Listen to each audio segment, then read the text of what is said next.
My son sent me a text at 11:47 p.m. It read, "Dad, we need space. Don't visit unannounced anymore. We want peace." I stared at that glowing screen in my dark kitchen, the blue light reflecting off the scratched surface of my old oak table. Then I looked at the checkbook sitting on the counter next to my reading glasses. They wanted peace. Well, they were about to get more peace than they bargained for. Before I tell you how I gave my own son the wake-up call of his life, let me tell you who I am. I'm Richard Pierce, 58 years old. I spent 6 years in the Navy right out of high school, learned discipline and how to fix things that were broken.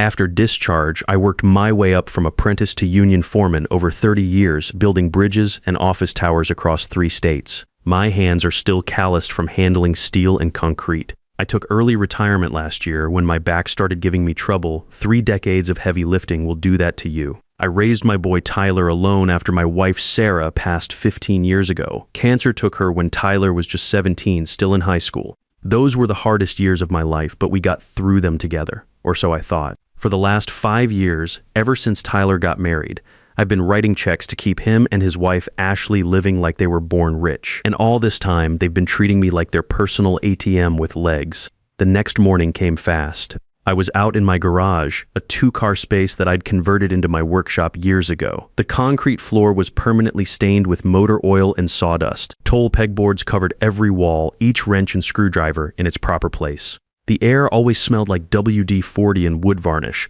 smells that reminded me of my dad's shop when I was a kid. I was working on a wooden toy chest for my grandson Noah, something I'd been building in my spare time. The garage door was open to let in the October air, and I could hear the neighbor's dog barking somewhere down Elm Street. That's when I heard tires crunching on my gravel driveway. Tyler's BMW pulled up, black, spotless, still had that new car shine. The one I'd helped him buy 2 years ago with a $15,000 loan he'd never paid back. He stepped out wearing one of his expensive suits, the charcoal gray one I'd bought him for job interviews. His shoes probably cost more than most people make in a week. He walked into my garage like he owned the place, barely glancing at the toy chest I'd been sanding. The morning light streaming through the open door caught the fine dust particles floating in the air around my workbench. "Morning, Dad," he said, not bothering to wipe his feet on the old welcome mat. Sarah had put there years ago. "Got your coffee on? I'm running late for a client meeting." I watched him walk past my table, saw and drill press like they were invisible, heading straight for the side door that led into my kitchen. He moved with the confidence of a man who'd never had to worry about where his next meal was coming from. My kitchen wasn't much, just a basic galley setup with white laminate counters that Sarah and I had installed ourselves back in the 90s. The coffee pot sat on the counter next to the microwave, still half full from my morning brew. Tyler poured himself a cup in one of my Navy mugs, the one with the Anchor logo that was starting to fade. He took a sip and grimaced, making that face like he'd tasted something rotten. "You really need better coffee, Dad. This stuff tastes like motor oil." I bit my tongue. That coffee cost me $8 a can at the grocery store, not $15 a pound from some fancy coffee shop like Tyler was used to. Then he pulled out a folded paper from his inside jacket pocket, the expensive leather portfolio I'd given him last Christmas. "Listen, about last night's text. Ashley was stressed. You know how she gets when Noah has a soccer tournament. Don't take it personal." He smoothed the paper on my kitchen counter, right next to where I kept the mail and my reading glasses. The paper was crisp white letterhead from European Motors, the BMW dealership across town. Anyway, bad timing, but the transmission on the Beamer is acting up. Took it in yesterday, and they won't release it until this invoice is paid. He slid the paper toward me, like he was dealing cards. My credit card's maxed from the vacation we booked for next month. I picked up the invoice and looked at the numbers. Parts, labor tax, $2,400 total. More money than a lot of people made in a month, and he was asking for it like he was bumming a cigarette. "I need you to handle this today, Dad. Can't drive the rental to client meetings. It's just a Camry. Looks unprofessional. You know how important image is in my business." His business, the consulting job I'd gotten him through my old Navy buddy who owned Morrison Construction. Tyler had never swung a hammer in his life, but somehow he was pulling down $85,000 a year, giving advice to contractors. I looked at that invoice, then I looked at my son. This was the same kid who texted me 8 hours ago telling me to stay away. The same kid who said they needed space. Now he was standing in my kitchen demanding money like nothing had happened. like his words last night were just vapor that disappeared with the morning dew. I walked over to the kitchen drawer where I kept my checkbook, the same green vinyl folder I'd been using for 20 years. Tyler relaxed against my counter, already reaching for his phone to check messages. He thought the crisis was over. He thought he could insult me at midnight and collect cash by dawn, just like he'd been doing for 5 years. I pulled out my old fountain pen, a Mont Blanc that Sarah had given me for my 40th birthday.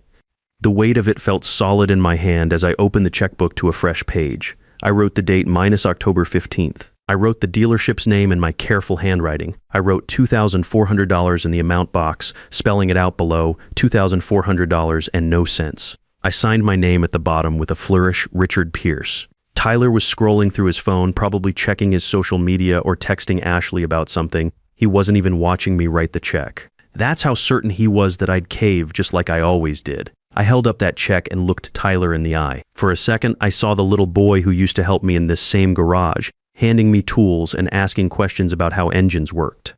But that boy was gone, replaced by a man who took everything and gave nothing back. You said you wanted peace, son. He looked up from his phone, already reaching out his hand. Yeah, Dad, let's not rehash last night. Just give me the check so I can get out of your hair, I smiled. Not a warm smile, not the kind of smile a father gives his son. This was the kind of smile you get when you finally understand exactly how a broken machine is supposed to work, and you know exactly what tool you need to fix it. Peace is expensive, I said. Then I tore that check in half, right down the middle, the sound echoing in my small kitchen like a gunshot. Tyler's mouth dropped open as I lined up the halves and tore them again, letting the blue and white pieces flutter down to my linoleum floor like confetti. What are you doing? Tyler whispered, staring at the torn pieces scattered across my kitchen floor. Respecting your boundaries, I said, my voice steady as a level. You want to be independent. You want distance. I'm giving you all the distance you can handle. Tyler's face went from pale to red in about 2 seconds. This is insane. I have a client meeting in 2 hours. I need my car. That's a problem for the man who owns the car, I said. Since you want to be the man of your own house, you get to pay for your own transmission. He stood there in my kitchen, his expensive suit looking suddenly ridiculous against my faded yellow walls. Behind him, the morning sun was streaming through the window above my sink, highlighting the dust motes floating between us like tiny witnesses to this moment. You're punishing me because we asked for some space. I'm not punishing you, Tyler. I'm retiring. I'm retiring from being your personal bank. That's when he exploded.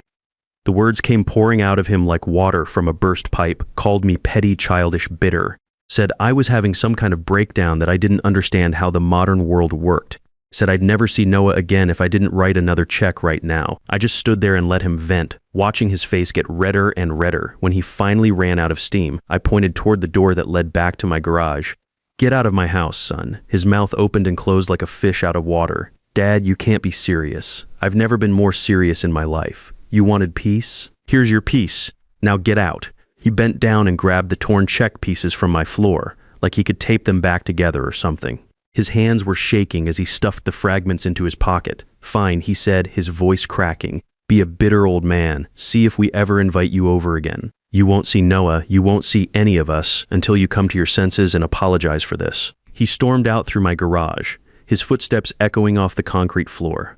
I heard his BMW start up, the engine purring like a very expensive cat. Then he backed out of my driveway fast enough to spray gravel against my garage door. I stood in my kitchen for a long time after he left, looking at the empty spot on the floor where the check pieces had been. The house felt different, quieter, but not in a bad way. It felt like the air pressure had changed, like a storm had passed and left everything clean. I walked back to my workshop and picked up the sandpaper where I'd left it.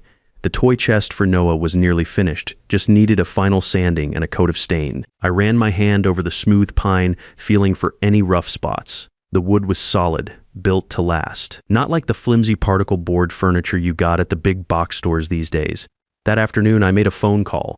Patricia Hoffman had been my lawyer for 25 years, ever since Sarah got sick and we needed to get our affairs in order. She'd helped me set up the family trust, handled the paperwork when I bought the house on Maple Street for Tyler and Ashley. She knew exactly where every penny of my money had gone. Richard, she said when her secretary put me through, it's been too long. How are you holding up? I'm fine, Patricia. Better than fine, actually. I need to see you today if possible. I want to review all my family financial arrangements. There was a pause on her end. Patricia was sharp as a tack. probably already guessing what this was about. Everything okay with Tyler and Ashley. Let's just say they've decided they want more independence. I'd like to help them achieve that goal. Her office was on the 31st floor of the First National Building downtown, with windows that looked out over the whole city. I'd worked on 3 of the buildings I could see from her conference room back when my knees were younger and my back was stronger. The leather chair across from her desk was the same one I'd sat in 15 years ago, when Sarah was dying, signing papers and making arrangements I'd hoped I'd never need to use. Patricia spread the files across her mahogany table like she was laying out cards for solitaire. Bank statements, trust documents, loan agreements, payment histories. The numbers were worse than I'd remembered. 5 years, she said, running her finger down a column of figures, total expenses for Tyler and Ashley's household. Thick's 612,000. I whistled low that much. Mortgage payments, property taxes, insurance, utilities, car payments, credit card debt, private school tuition for Noah, country club membership, vacation expenses. She flipped through the pages, plus personal loans that were never repaid. Another $47,000. She pulled out a separate folder. The house on Maple Street is owned by your family trust. Tyler and Ashley are listed as resident beneficiaries, which means they can live there at your discretion. They have no legal claim to ownership. What about Tyler's job? Patricia's smile was thin. Morrison Construction receives 85% of its operating capital from your investment portfolio. If you withdraw that funding, the company would have to shut down within 30 days. I thought about that text message. We want peace, we need space. Patricia, I said, I want to give them exactly what they asked for. Draft the papers. Patricia, all of them. Notice to quit on the house. Withdrawal of investment capital from Morrison Construction. Termination of all financial support. She leaned back in her leather chair, studying my face. Richard, are you absolutely certain? Once we start this process, there's no putting the toothpaste back in the tube. I've never been more certain of anything in my life. The next week was the quietest I'd had in years. No emergency phone calls about broken dishwashers or overdue credit card bills. No guilt trips about other grandfathers buying their families trips to Disneyland. No panic attacks about Noah's soccer cleats or Ashley's spa appointments. Just blessed silence. My house on Elm Street felt different without the constant anxiety. I could sit on my front porch in the evenings, watching my neighbors walk their dogs without my phone buzzing every hour with some new financial crisis. The October air was crisp and clean, and the maple trees in my yard were turning brilliant shades of red and gold. I finished Noah's toy chest, applying 3 coats of cherry stain until the wood gleamed like honey. Inside, I carved his initials NTP, Noah Tyler Pierce. Whatever happened between his father and me, that boy was still my grandson, and someday he'd understand that everything I was doing was for his future. I started reading again, something I hadn't had time for in years. Picked up a biography of Harry Truman from the library, a man who knew something about making tough decisions. I cooked real meals instead of grabbing drive-thru on the way to whatever crisis Tyler had manufactured. For the first time in 5 years, I wasn't walking around with that low-level stomach ache that comes from constant worry. Meanwhile, the legal machinery was grinding into motion. Patricia's office was processing papers with the efficiency of a military operation. The eviction notice would be served on Friday. Tyler's boss at Morrison Construction would receive the investment withdrawal letter on Monday morning. I'd timed it perfectly, a 1-2 punch that would hit them when they least expected it. Friday afternoon, my phone rang. The screen showed a picture of Noah that Ashley had sent me months ago, but I could see it was her number calling. "Hi, Dad, Richard," she said in that sing-song voice she used when she wanted something expensive. "We haven't heard from you all week. Everything okay? You're not sick or anything, are you?" Ashley was 29, blonde, and pretty in that high-maintenance way that required constant trips to salons and boutiques. She'd grown up middle class in Kansas, but had bigger dreams than her parents' modest ranch house could contain. Tyler was her ticket to the lifestyle she thought she deserved. "I'm fine, Ashley. Better than I've been in a long time." "Oh, good. That's such a relief."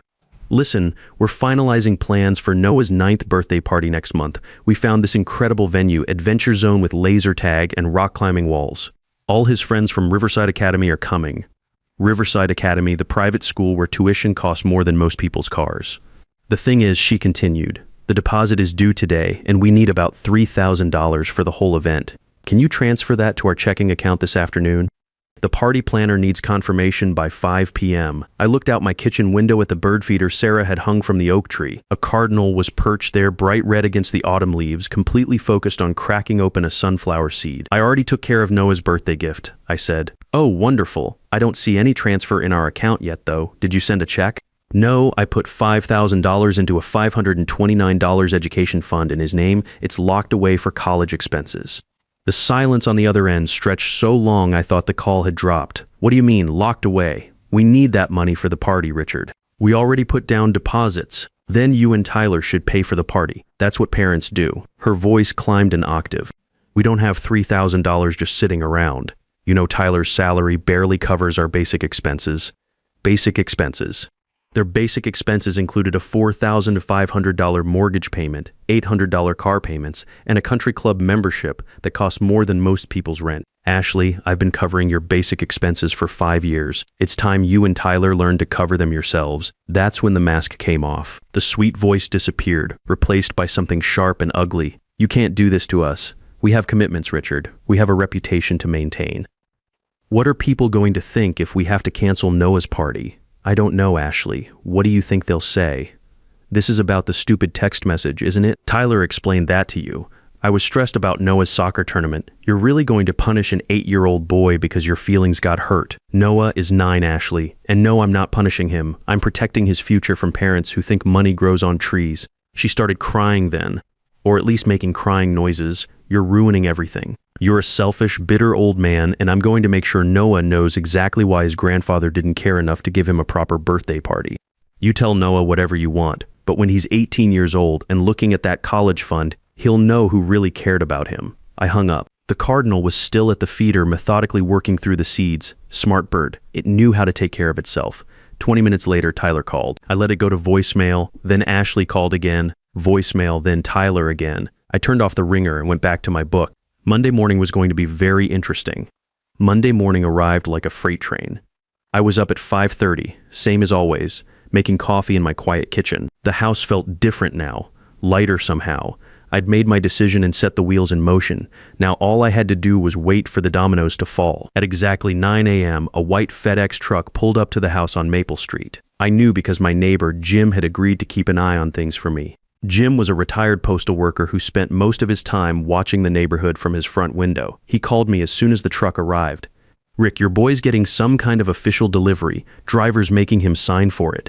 The envelope contained 2 documents that would change Tyler's life forever. The first was an eviction notice, typed on Patricia's cream-colored letterhead, explaining that his status as a resident beneficiary had been revoked. He had 30 days to vacate the premises. The second document was Patricia's masterpiece, a complete accounting of every penny I'd spent on their household over 5 years. Every mortgage payment, every utility bill, every credit card payment they couldn't cover. The grand total, $659,000 at exactly 9:15 a.m. Tyler's phone started ringing. His boss at Morrison Construction was calling with terrible news. The company's primary investor had withdrawn all funding effective immediately. Morrison was shutting down Friday. Tyler would be laid off with 0 severance. I know the timing because Jim called again. Rick, your boy's standing in his driveway in his bathrobe, looking like someone just told him his dog died by 10 a.m. Both Tyler and Ashley were calling me nonstop. I was sitting on my front porch, reading Truman's biography and drinking coffee that actually tasted good. The October sun felt warm on my face. I let every call go to voicemail at noon. They showed up at my house, both of them looking like they'd aged 10 years in 3 hours. Ashley had been crying, her makeup was smeared and her hands were shaking. Tyler looked like he'd been hit by reality traveling at highway speed. I let them knock for a full minute before I opened the door. Dad, Tyler said, his voice barely above a whisper, we need to talk. About what about this? He held up the eviction notice with hands that wouldn't stop trembling. You can't throw us out. We're family. You're tenants, I said. My voice calm as still water. Bad tenants who don't pay rent and don't respect the landlord. Ashley pushed forward, mascara streaking down her cheeks like war paint. This is insane, Richard. We live there. We've made it our home. You've made it your free hotel. But checkout time just arrived. Tyler's shoulders sagged like someone had cut his support cables. Dad, please. I lost my job today. We have nowhere to go. We have a child. You should have thought about Noah before you decided to bite the hand that feeds you. The conversation went in circles for 20 minutes, pleading, threatening, bargaining. Ashley even tried tears, real ones this time. But I'd made my peace with this decision days ago. What do you want from us? Tyler finally asked. Nothing, I said. That's the whole point. I want nothing from you, and I'm giving nothing to you. 3 days later, Patricia called Tyler and Ashley had contacted her office begging for a meeting. They wanted to negotiate. They're scared, Richard. Really scared. Their lawyer looks like he just passed the bar exam last week. The meeting was Patricia's conference room again, 31 floors above the city. Tyler and Ashley sat across the mahogany table with their discount attorney, a nervous kid named Peterson who kept adjusting his clip-on tie. Patricia opened her black leather folder like she was dealing cards in a high-stakes poker game. Let's discuss the facts. 5 years of financial support, $659,000. Unpaid personal loans, $47,000. Total debt, $76,000. Peterson's face went pale. Tyler put his head in his hands. However, Patricia continued. Mr. Pierce is willing to make a one-time settlement offer. Vacate the property within 7 days. Sign a complete release and the entire debt is forgiven. The room went dead quiet. I could hear the air conditioning humming and cars honking 31 floors below. Tyler looked at me across that polished table, searching for the soft-hearted father who'd always rescued him. That father was gone. How long do we have to decide? Tyler asked. You decide now, Patricia said. This offer expires when you walk out that door. Tyler's hands shook as he reached for the pen. He signed. Ashley signed. Peterson witnessed their signatures like a man signing his own execution warrant. That was 14 months ago. Tyler and Ashley divorced within 3 months. Turns out their marriage was built on my checkbook, and without it, there was nothing left. Ashley moved back to Kansas with her parents. Tyler ended up in a studio apartment working construction for my old friend Steve Bradley. The work was brutal. Manual labor, 6 a.m. start times, real sweat for honest pay. But Steve told me something interesting after Tyler's first month. Rick, your boy's got potential. Shoes up early, works hard, doesn't complain. Reminds me of someone I used to know. 6 months in, Tyler called me, not for money, not for help, just to talk. He told me about learning to frame houses, about how his hands were getting calloused from real work, about earning his first paycheck without my name on it. Dad, he said, I'm starting to understand what you were trying to teach me. What's that, son? That nothing good comes easy. That respect has to be earned. That being a man means standing on your own feet, even when it hurts. We've been talking weekly since then. Real conversations, not financial negotiations. He sends me pictures of houses he's helped build. There's pride in those messages, something I hadn't seen in years. Last week, Tyler asked if he could bring Noah by this weekend, not to ask for anything, just to let his son visit his grandfather. I said yes. Noah's 9 now, curious about everything, and he still loves that wooden toy chest I finished all those months ago. Yesterday, Tyler showed up at my door after work, still wearing his tool belt and work boots. Dad, he said, I wanted to thank you for what? For letting me fall, for letting me hit bottom, for teaching me what I was really made of. I'm Richard Pierce, 58 years old, and I spent 5 years enabling my son's weakness. But sometimes the most loving thing you can do is let someone fall completely, so they can learn to stand. Tyler lost everything he thought mattered. But in losing it all, he found something more valuable, his self-respect, and that's worth more than any check I ever wrote. Sometimes the greatest gift a parent can give isn't another check. It's the courage to let their child discover what they're truly capable of when the safety net disappears. Real love doesn't always feel good in the moment, but it builds character that lasts a lifetime, and that's something no amount of money can buy.